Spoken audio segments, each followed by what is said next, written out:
അപ്പോൾ 2.5-3 മാസത്തെ ഭരണസമിതിയുടെ പ്രവർത്തനത്തിൻ്റെ വിലയിരുത്തൽ കൂടിയായിരുന്നു ഈ തെരഞ്ഞെടുപ്പ്. ഭരണസമിതിയുടെ പ്രവർത്തനങ്ങൾക്കെതിരായി തെറ്റായ കാര്യങ്ങൾ പ്രചരിപ്പിക്കുവാൻ വേണ്ടി ഒരു ഗവൺമെൻറ്റിന് നേതൃത്വം കൊടുക്കുന്ന മന്ത്രി ഉൾപ്പെടെയുള്ളവർ അരയും തലയും മുറുക്കി രംഗത്തിറങ്ങി.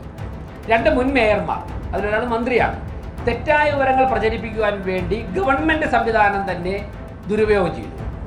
വാട്ടർ അതോറിറ്റിയുടെ പരാജയം കൊണ്ട് കുടിവെള്ളം കിട്ടാതിരുന്നപ്പോഴേക്കും ആ സമയത്തൊക്കെ തന്നെ ജനങ്ങളുടെ മുൻപിൽ വരാതെ ഇതൊക്കെ തിരുവനന്തപുരം കോർപ്പറേഷൻ പരിഹരിച്ചുകൊണ്ടിരുന്ന സമയത്ത് വന്ന് കുറ്റപ്പെടുത്തിയിട്ട് പോയ മന്ത്രിയുടെ ഇപ്പോഴത്തെ അവസ്ഥ എന്താ?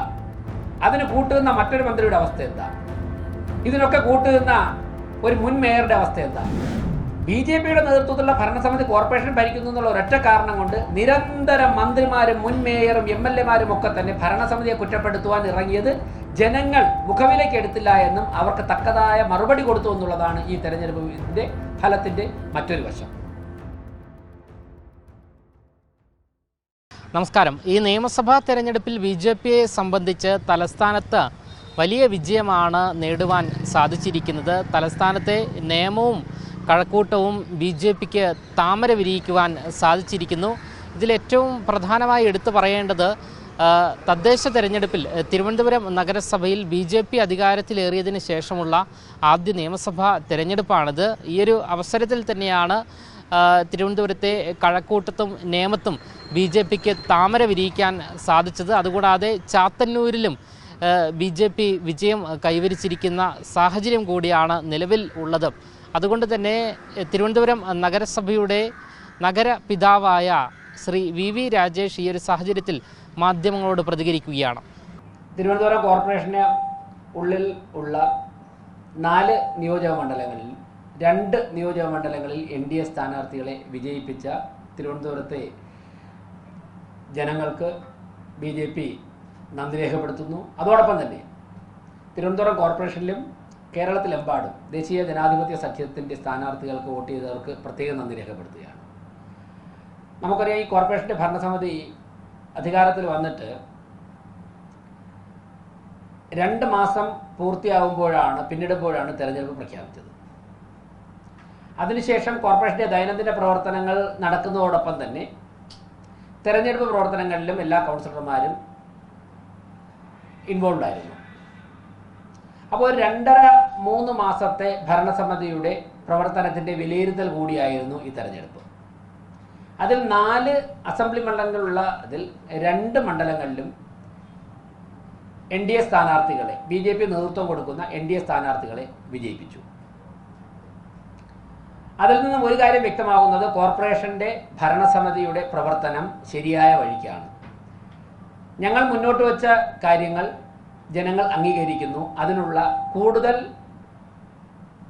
മാൻഡേറ്റ് തന്നിരിക്കുകയാണ്. ഈ ഭരണസമിതി അധികാരത്തിൽ വന്നതിന് ശേഷം നടത്തിയ പ്രധാനപ്പെട്ട പല ഇടപെടലുകളുമുണ്ട്. അതിൽ 2-3 എണ്ണം എടുത്തു പറഞ്ഞാൽ, ഒന്ന് ബഡ്ജറ്റ് അവതരണമായിരുന്നു. സാധാരണക്കാരായ ജനങ്ങളുടെ നിത്യജീവിതത്തെ സ്പർശിക്കുന്ന തരത്തിൽ, അതോടൊപ്പം തന്നെ സംസ്ഥാന തലസ്ഥാനം എന്ന നിലയ്ക്ക് എല്ലാ മേഖലയിൽപ്പെടുന്നവരുടെയും ഒരു ആശ്രയ കേന്ദ്രമാണ് തിരുവനന്തപുരം. അങ്ങനെയുള്ള തിരുവനന്തപുരത്ത് എല്ലാ മേഖലയിൽപ്പെട്ടവർക്കും ആശ്വാസം പകരുന്ന ഒരു ബഡ്ജറ്റാണ് കോർപ്പറേഷൻ ഭരണസമിതി അവതരിപ്പിച്ചത്. ആ ബഡ്ജറ്റിനുള്ള അംഗീകാരമായിരുന്നു ഈ തെരഞ്ഞെടുപ്പ് വിജയം. അതോടൊപ്പം തന്നെ ഞങ്ങൾ ഏറ്റെടുത്ത പ്രധാനപ്പെട്ട മറ്റൊരു ഉത്തരവാദിത്വമായിരുന്നു ആറ്റുകാൽ പൊങ്കാലയുടെ നടത്തിപ്പ് എന്നുള്ളത്. ഈ ഭരണസമിതി അധികാരത്തിൽ വന്നതിന് ശേഷം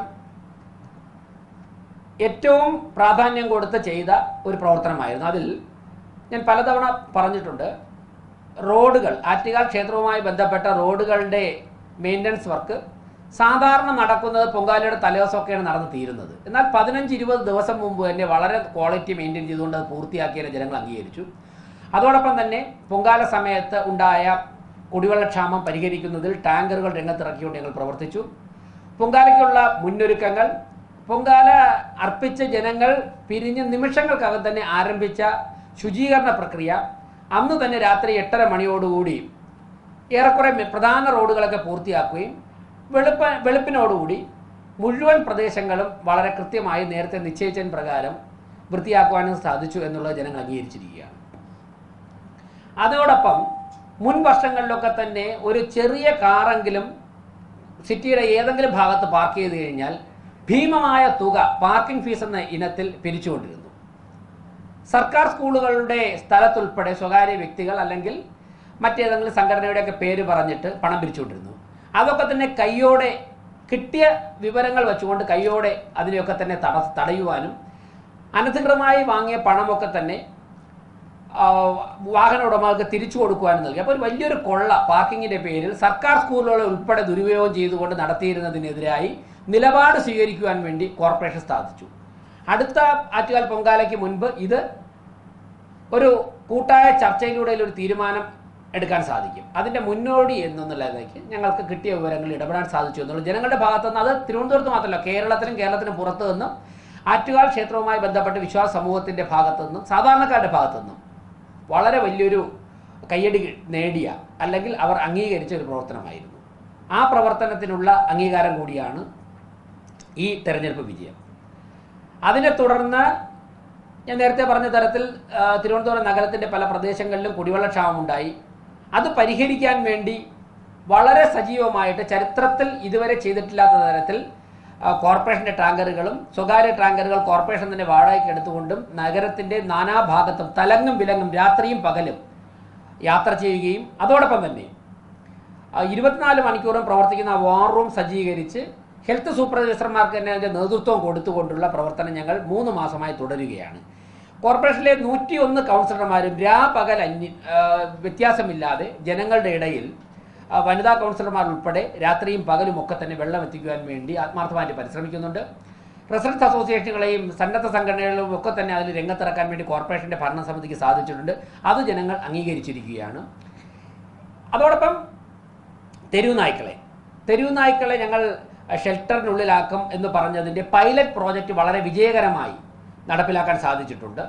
അതിൽ ചില യുവജന സംഘടനകൾ ഉൾപ്പെടെ 1-2 ദിവസമൊക്കെ പ്രതിഷേധം ഉയർത്തി, അതിനെ തടസ്സപ്പെടുത്താൻ ശ്രമിച്ചു. എന്നാൽ അതിനെയൊക്കെ തന്നെ ഭരണസമിതിയുടെ ഒരുമിച്ചുള്ള ഉദ്യോഗസ്ഥരുടെ ഉൾപ്പെടെ സഹകരണത്തോടെ ചില NGOകളുടെ സഹകരണത്തോടെ നമുക്ക് വിജയകരമായി ആ സമരങ്ങളൊക്കെ തന്നെ നടത്തിയ ഇടപെടലുകളെയൊക്കെ തന്നെ അതിനെ തടസ്സപ്പെടുത്താൻ നടത്തിയതിനൊക്കെ തന്നെ അതിജീവിക്കാൻ സാധിച്ചു.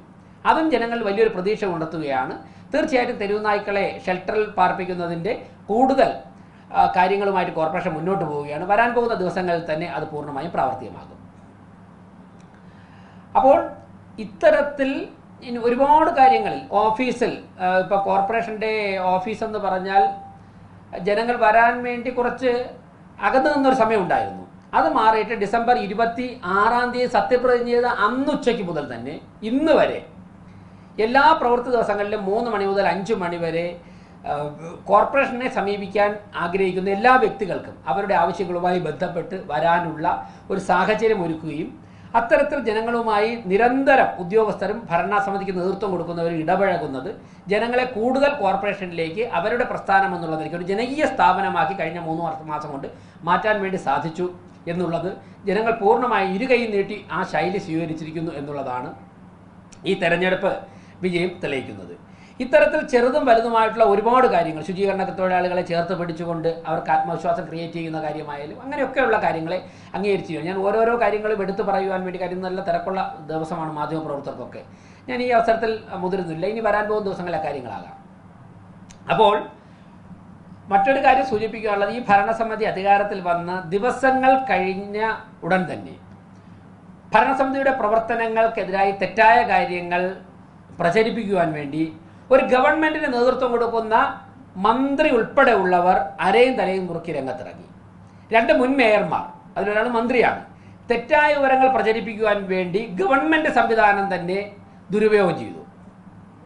ആറ്റുകാൽ പൊങ്കാലയെക്കുറിച്ച് പൊങ്കാലയുടെ ശുചീകരണ പ്രവർത്തനങ്ങൾ വളരെ നന്നായി നടന്നുവെന്ന് പൊങ്കാലയുടെ പിറ്റേ ദിവസം രാവിലെ ബഹുമാനപ്പെട്ട മന്ത്രി പറഞ്ഞ് അതിനുശേഷം 48 മണിക്കൂർ കഴിഞ്ഞിട്ട് അദ്ദേഹം അതിനെ കുറ്റപ്പെടുത്തി സംസാരിക്കുകയായിരുന്നു.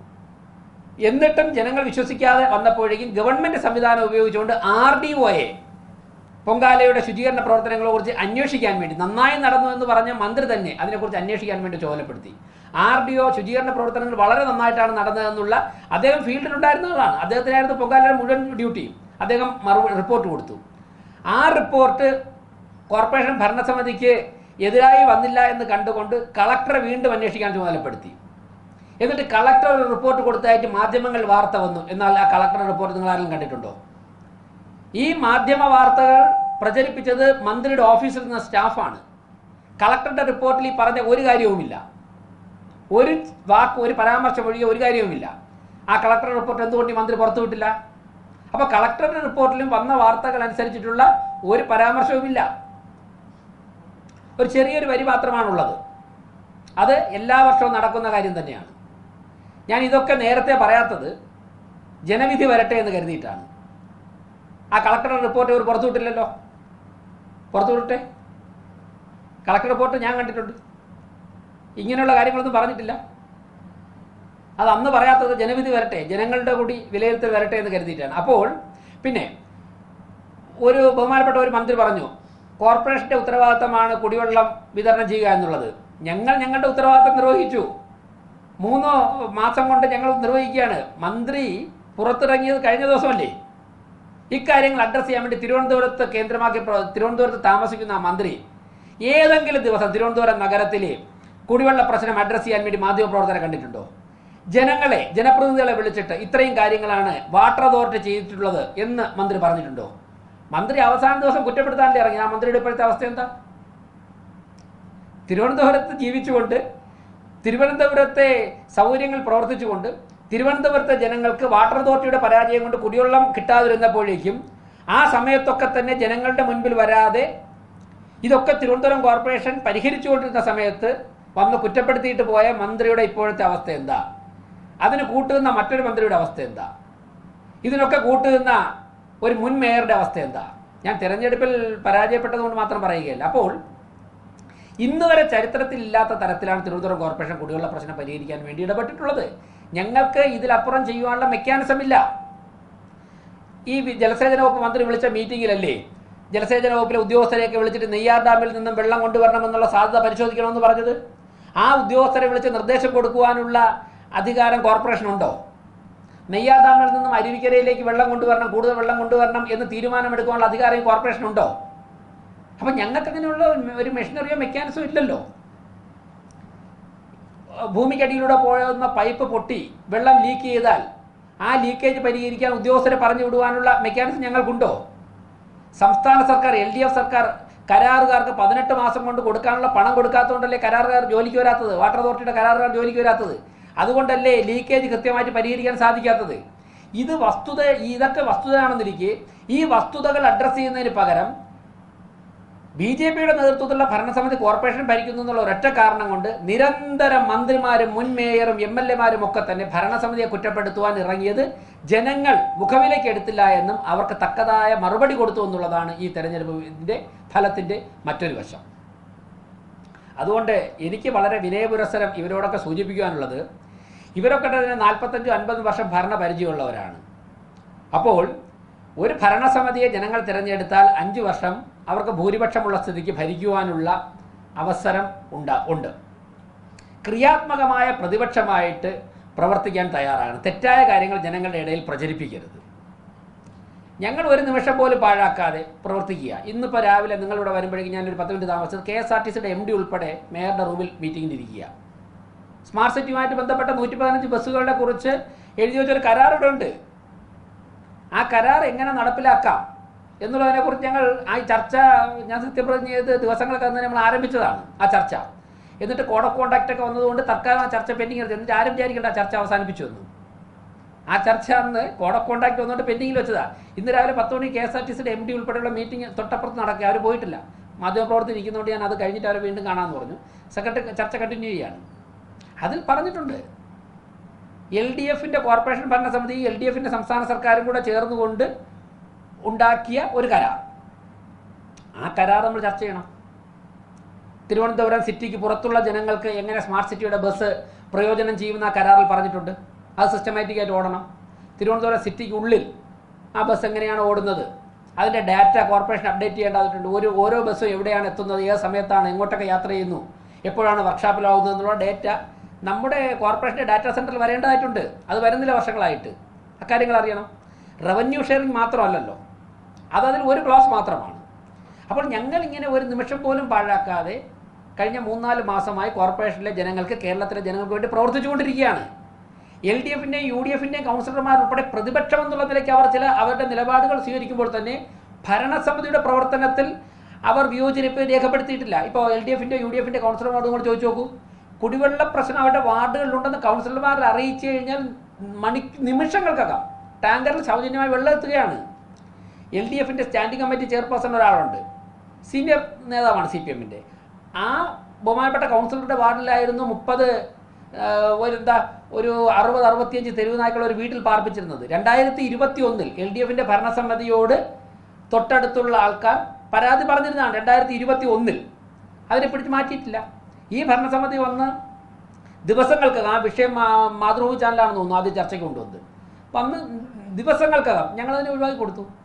അപ്പോൾ കൗൺസിലർമാരൊക്കെ തന്നെ, ജനപ്രതിനിധികളൊക്കെ തന്നെ രാഷ്ട്രീയമായിട്ടുള്ള വ്യത്യസ്ത അഭിപ്രായം പറയുമ്പോഴും ഭരണസമിതിയുടെ പ്രവർത്തനത്തിൽ അതിർത്തി രേഖപ്പെടുത്തിയിട്ടില്ല. അപ്പോൾ അവരെ ഉൾപ്പെടെ വഴിതെറ്റിച്ചുകൊണ്ട്, അവർ 5 വർഷം ജനങ്ങളുടെ പ്രവർത്തിക്കുന്നതിന് ഉൾപ്പെടെ തടസ്സപ്പെടുത്തിക്കൊണ്ട് മുൻ മേയർമാരും മന്ത്രിമാരും ഒക്കെ രംഗത്തിറങ്ങുന്നത്, ഇനിയിപ്പോൾ മുൻ മന്ത്രിയായി. അപ്പോൾ അതൊക്കെ തന്നെ ഒന്ന് അവസാനിപ്പിച്ചിട്ട്, കാലം മാറി, പശ്ചിമ ബംഗാൾ പോലും മാറിയിട്ടുണ്ട്. അപ്പോൾ അതിനനുസരിച്ച് മനസ്സ് മാറുവാനുള്ള തീരുമാനങ്ങൾ എടുക്കണം.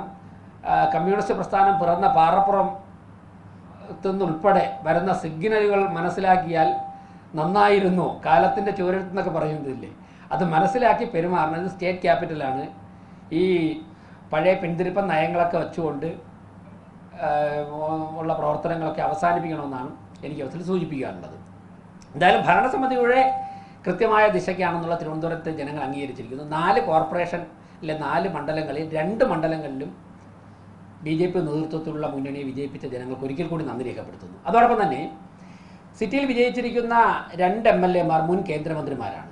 ആശയപരമായി ഭരണസമിതിയോട് ഒപ്പം നിൽക്കുന്നവരാണ്. തീർച്ചയായിട്ടും ദേശീയ രാഷ്ട്രീയത്തിൽ തന്നെ വളരെ അനുഭവ സമ്പത്തുള്ളവരാണ്. മന്ത്രിമാരായിട്ടും വിജയിച്ച മന്ത്രിസഭയിലെ വിജയിച്ച മന്ത്രിമാർ. ഒന്ന് വിദേശകാര്യമന്ത്രി, അതോടൊപ്പം തന്നെ പാർലമെന്ററി കാര്യം ഉണ്ടായിരുന്നു അദ്ദേഹത്തിന്. മറ്റൊരാൾ IT മിനിസ്റ്റർ ആയിരുന്നു. അപ്പോൾ ഇവരുടെയൊക്കെ തന്നെ സേവനം, അനുഭവം, പരിചയസമ്പത്ത്, ഭരണരംഗത്തുള്ള പരിചയസമ്പന്നതയൊക്കെ തന്നെ നമുക്ക് തിരുവനന്തപുരം കോർപ്പറേഷൻ്റെ ഭരണസമിതിക്കും ജനങ്ങൾക്കും ഒരു മുതൽക്കൂട്ടായി മാറും. തിരുവനന്തപുരത്തെ കുടിവെള്ള പ്രശ്നം പരിഹരിക്കാൻ വേണ്ടി നമുക്ക് സ്വാഭാവികമായിട്ട് കേന്ദ്ര ഗവൺമെൻറ്റിൻ്റെ പദ്ധതികൾ നടപ്പിലാക്കേണ്ടതായിട്ടുണ്ട്. അത് നമുക്ക് അവതരിപ്പിക്കണം. പുതിയതായിട്ട് അധികാരത്തിലേറാൻ പോകുന്ന സംസ്ഥാന സർക്കാരുമായിട്ട് പരമാവധി വികസന കാര്യങ്ങൾ ചേർന്ന് നിന്നുകൊണ്ട് മുൻ കേന്ദ്രമന്ത്രിമാരുടെയും നഗരത്തിലെ 4 MLAമാരുടെയും അതോടൊപ്പം തന്നെ കോവളം MLAയുടെ 4 വാർഡ് ഇവിടെ വരുന്നുണ്ട്. അവരുടെയൊക്കെ തന്നെ ഇടപെടലുകൾ, വളരെ ക്രിയാത്മകമായുള്ള ഇടപെടലുകൾ സ്വീകരിച്ചുകൊണ്ട് തിരുവനന്തപുരത്തെ ജനങ്ങളുടെ പ്രതീക്ഷകൾക്ക് അപ്പുറം മുന്നേറാൻ വേണ്ടി ഈ ഭരണസമിതി തയ്യാറെടുക്കുകയാണ്. അതിൻ്റെ അടിസ്ഥാനത്തിലാണ് രാവിലെ 9 മണി മുതൽ തന്നെ മീറ്റിങ്ങുകൾ ആരംഭിച്ചിരിക്കുന്നത്. തീർച്ചയായിട്ടും എല്ലാവരോടും നന്ദി അർപ്പിക്കുകയാണ്. ഇടതുപക്ഷ പ്രസ്ഥാനങ്ങളുടെ ഭാഗത്തുനിന്ന് ക്രിയാത്മകമായ പ്രതിപക്ഷമായിട്ടുള്ള പ്രവർത്തനമാണ് ഇനി ഉണ്ടാകേണ്ടത്. അത് പ്രതീക്ഷിച്ചുകൊണ്ട് ജയിപ്പിച്ച എല്ലാവർക്കും ഒരിക്കൽ കൂടി നന്ദി രേഖപ്പെടുത്തുന്നു. എന്തായാലും BJP ഭരണസമിതി നഗരസഭ ഭരിക്കാൻ തുടങ്ങിയ ആദ്യ മാസം മുതൽ തന്നെ രാഷ്ട്രീയപരമായി അവരെ ദ്രോഹിക്കുന്ന നടപടിയാണ് സംസ്ഥാന സർക്കാർ ഉൾപ്പെടെ ഉള്ളവർ സ്വീകരിച്ചത്. പ്രധാനമായും കുടിവെള്ള വിഷയത്തിലടക്കം രാഷ്ട്രീയം കലർത്തുന്ന ഒരു പ്രവണതയുണ്ടായി. ഇതിനെല്ലാം തന്നെ ഒരു തിരിച്ചടിയാണ് കഴക്കൂട്ടത്തും നേമത്തും ജനങ്ങൾ നൽകിയത് എന്നാണ് VV രാജേഷ് പറഞ്ഞു വയ്ക്കുന്നത്. ക്യാമറമാൻ അഖിൽ അശോകിനൊപ്പം അമൽ രുദ്ര, മറുനാടൻ മലയാളി, തിരുവനന്തപുരം.